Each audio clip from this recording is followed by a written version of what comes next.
1898 nang sumalakay si George Cuvier sa ngalan ng binabolta assimilation ni Machiavelli.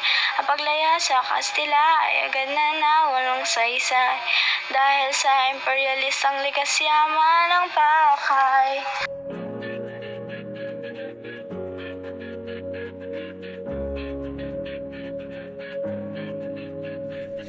Ang mga Kano at Kastila ay nagbentahan.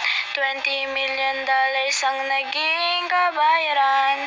Sinimula ng Thomasites kolonyal na edukasyon. English ang wikang nagsilbing pundasyon.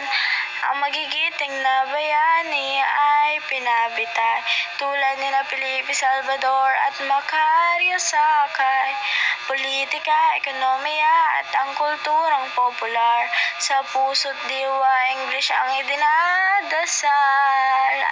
Ang bayan ko ay speak in English, paghahandang ikapin ang globalisasyon.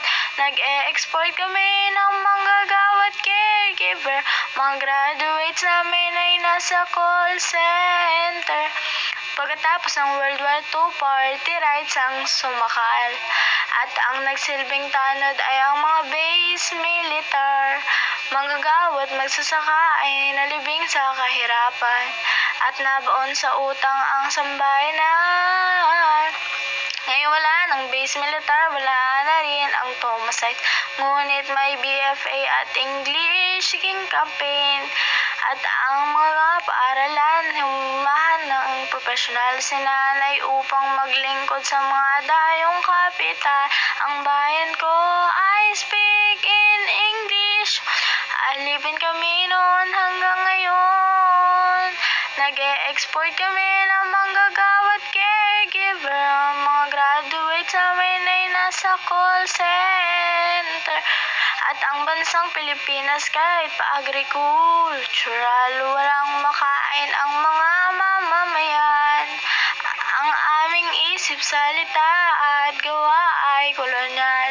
Lahi kami ng alipin sa sarili naming bayan. Nalulong sa Facebook ang kabataan ni Rizal, sa pagdudota animoy mga hangal.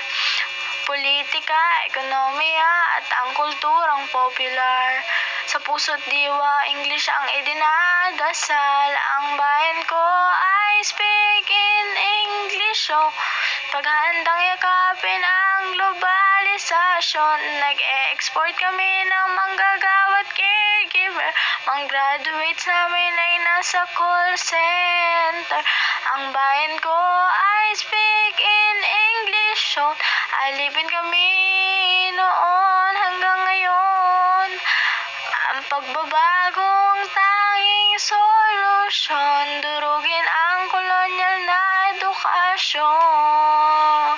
Sariling wika ang siyang magpapalaya sa sambayan ng gapos ng tanikala.